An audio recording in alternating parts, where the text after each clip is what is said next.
ابھی بات ہو رہی تھی غلے کی، اور غلے کا جو ڈھیر تھا اس میں بتا دیا گیا تھا کہ اس میں 100 قفیز ہیں، اور ساتھ میں یہ بھی بتا دیا تھا کہ 100 قفیز 100 درہم کے ہیں اس طرح بتانے سے تو ایک قفیز کی قیمت نکل آئی تھی خود بخود 1 درہم. اور بعد میں پھر یہ ہوا تھا کہ بھائی وہ جو ناپا تھا نا، تو 100 قفیز نہیں آئے بلکہ 80 قفیز کم نکلے تھے، کم نکلے تھے جب. تو کم نکلنے کی صورت میں بس وہ 1 درہم کا ریٹ لگایا، اور 80 درہم کی حساب سے آپ کو کہا کہ وہ مشتری خرید لیں. اب بات ہو رہی ہے کپڑے کی. اب کپڑا جو ہے نا کم اگر نکلے گا تو کیا ہوگا پہلے یہ سمجھ لیں. فرماتے ہیں کہ وہ منش طرح ثوبن، اور جس نے کپڑا خریدا، الا انہو، اس بنیاد پر کہ وہ کپڑا عشرتو ازرعین، کہ وہ 10 گز ہے. عشرتو مانے 10، ازروین مانے گز، تو وہ 10 گز ہے اس بنیاد پہ خریدا. اور بعشرتی دراہیم، 10 درہم میں. تو پھر یہ جو آپ یہاں دیکھ کے آپ کو ایسا لگ رہا ہوگا، بھئی عشرتو ازروین 10 گز، بعشرتی دراہیم 10 درہم میں. تو آپ سوچ رہے ہوں گے کہ اچھا تو ایک گز 1 درہم کا ہوا جیسے غلے میں ہوا تھا. ایسا نہیں ہے یہاں پہ، بتاتا ہوں ابھی. اب یہ تو کپڑے کی بات ہو رہی ہے نا، ساتھ میں زمین بھی ملا لیں، کپڑا اور زمین ایک جیسا. ومن اشترا صوبن لکھا تھا نا، اب سمجھیں ومن اشترا اردن، یا اس نے زمین خریدی، الا انہا، اس بنیاد پر کہ وہ زمین میعت ذراعین 100 گز کی ہے. کتنے؟ 100 گز. بی میعتی درہمن، کتنے درہم کی؟ 100 درہم کی. یہاں تک بھی ایک بات ہو گئی. اب بات آ رہی ہے کہ جب ناپا تو کیا پتا چلا، فوجدہا اقل من ذالکا، تو مشتری نے اس کو کم پایا. اگر کپڑا تھا 10 گز تو کپڑا تھا 10 گز نہیں نکلا، اور اگر زمین تھی 100 گز تو 100 گز سے کم نکلی. تو فل مشتری بالخیاری، تو مشتری کو اختیار ہے، انشاء اخذها بجملۃ ثمنی، تو چاہے تو پوری قیمت پر لے لے، وہ انشاء ترکها، تو اگر چاہے تو چھوڑ دے سارا کا سارا.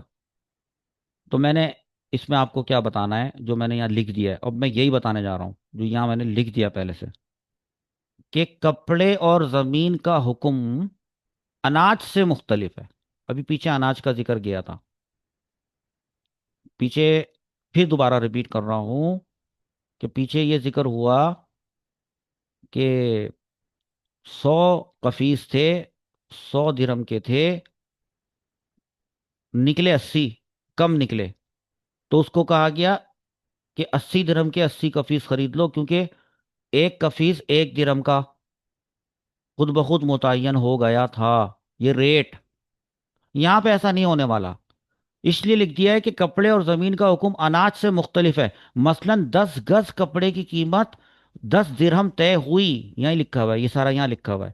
تو مثلا 10 گز کپڑے کی قیمت 10 درہم طے ہوئی، تو اس طرح 1 گز کپڑے کا ریٹ متعین نہیں ہوا، نہیں ہوا، نہیں ہوا. یہ ہوا ہے یہاں پہ، فرق یہ ہوا ہے، کیس میں فرق یہ آیا ہے کہ 1 گز کپڑے کا ریٹ متعین نہیں ہوا. اچھا ہو، چلو ٹھیک ہے، نہیں ہوا متعین.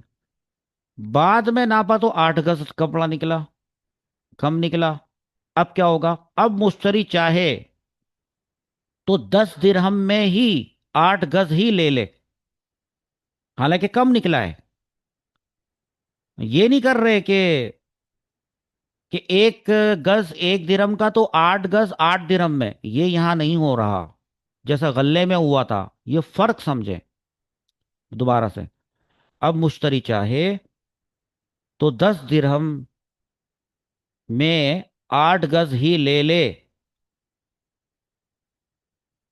اور اس کو اگر ایسا لگ رہا ہے یار یہ تو کم نکلا، 2 گز کا نقصان ہو رہا ہے، 10 درہم کیوں دوں، تو ٹھیک ہے، آگے اور چاہے تو بے ختم کر دے. یہاں مشتری یہ نہیں کر سکتا کہ ضرب تقسیم کر کے 1 گز کی قیمت 1 درہم مانے اور 8 گز کے 8 درہم دے، کیونکہ بائی نے 1 گز کا ریٹ متعین نہیں کیا تھا۔ یہاں دیکھیں 1 گز کا ریٹ نہیں بتایا تھا اس نے، ہاں اس لیے متعین نہیں کیا تھا۔ اب زمین کی بات کر لیتے ہیں، یہ تو کپڑے کی بات تھی، یہاں سے زمین کی بات۔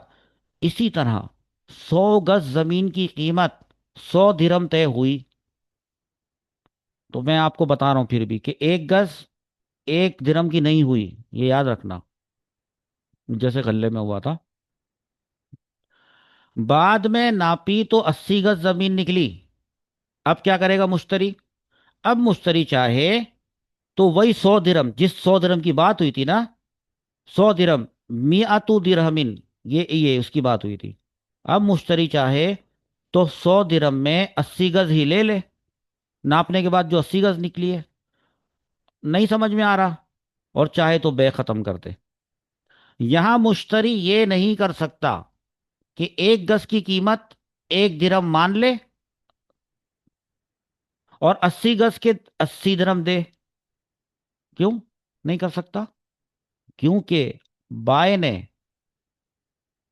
1 گز کا ریٹ متعین نہیں کیا تھا۔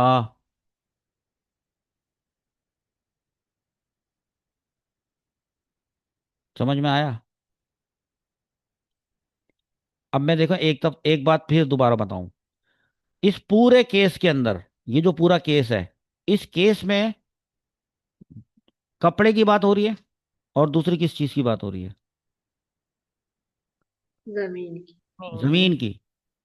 جو کپڑا ہے یا جو زمین ہے، یہ بتائیں وہ زیادہ نکلا ہے ناپنے کے بعد یا کم؟ کم نکلا ہے۔ کم نکلا ہے، یہ لکھا ہوا اقلہ، یہ لکھا ہے اقلہ، کم نکلا ہے۔ اس پوری عبارت میں زیادہ نکلنے کی کوئی بات ہے کہ اگر زیادہ نکلے تو؟ کہیں نظر آ رہا ہے آپ کو؟ نہیں، نہیں۔